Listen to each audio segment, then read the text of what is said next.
परशुराम भवन सेक्टर 37 चंडीगढ़ में पितृपक्ष की उपलक्ष्य में श्रीमद् भागवत कथा का आयोजन किया गया। वरिष्ठ संवाददाता सुनील कुमार पांडे की रिपोर्ट।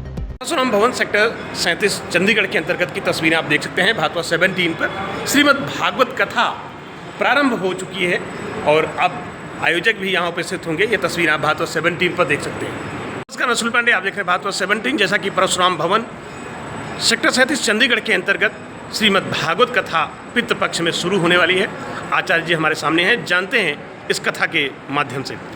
जी आचार्य जी, जैसा कि परशुराम भवन के अंतर्गत पितृपक्ष में हर वर्ष कथा होती है, इस बार आपके सानिध्य में प्रारंभ हुआ है, आप इस पर क्या कहते हैं सर?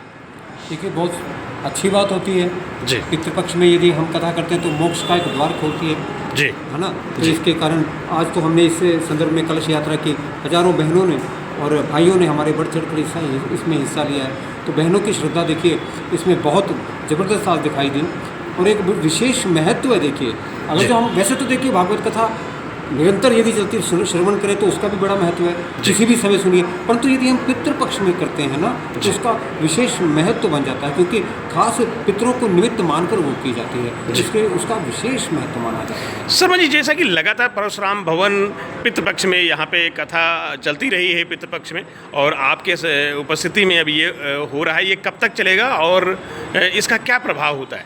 देखिए जी, 14 सितंबर से जी 14 सितंबर से लेकर 20 सितंबर तक रहेगी जी, और नित्य प्रतिदिन अपना 4 बजे से लेकर 7 बजे तक रहेगी कथा जी। उसके बाद नित्य ही भंडारे का भी प्रबंध रहेगा भक्तों के लिए, क्योंकि बहुत दूर दूर से श्रद्धालु लोग आते हैं, उनको उसके उपरांत कुछ प्रसाद देने की व्यवस्था हमने मन में ठानी है।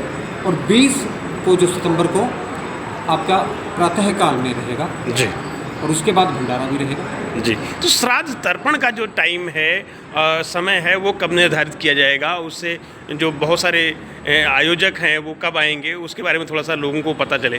देखिए, इसके लिए सुबह 8 से 10 बजे का समय निश्चित किया है जी। उसमें ही पूजा का कार्य भी संपन्न होगा जी। और उसके अलावा जो अपने पितरों के लिए तर्पण का कार्य करना चाहते हैं वो भी उसमें कर सकते हैं जी। तो ये दोनों उसी समय 8 से लेकर 10 बजे तक जो भी और भी कोई आना चाहता है तो उसमें उसका स्वागत है जी, क्योंकि हम सबका मिला हुआ कार्य है। चंडीगढ़ की आम जनता इस पितृपक्ष में श्रीमद् भागवत कथा का आनंद प्राप्त कर सके, उस पर आप क्या कहते हैं?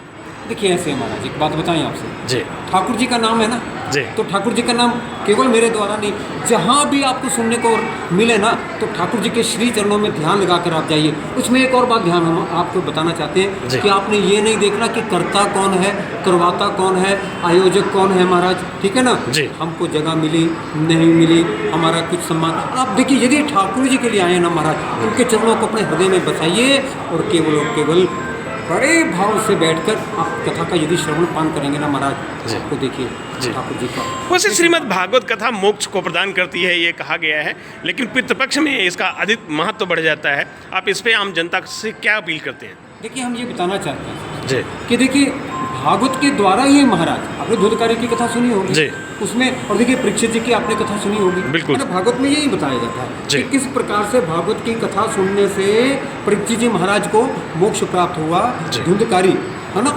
उसको मोक्ष प्राप्त हुआ। तो ये हमको बताती है कि भागवत कथा सुनने से हमारे सारे के सारे पितृ तर जाते हैं महाराज। भागवत 17 से बात करने का धन्यवाद सर। बहुत बहुत धन्यवाद। Thank you.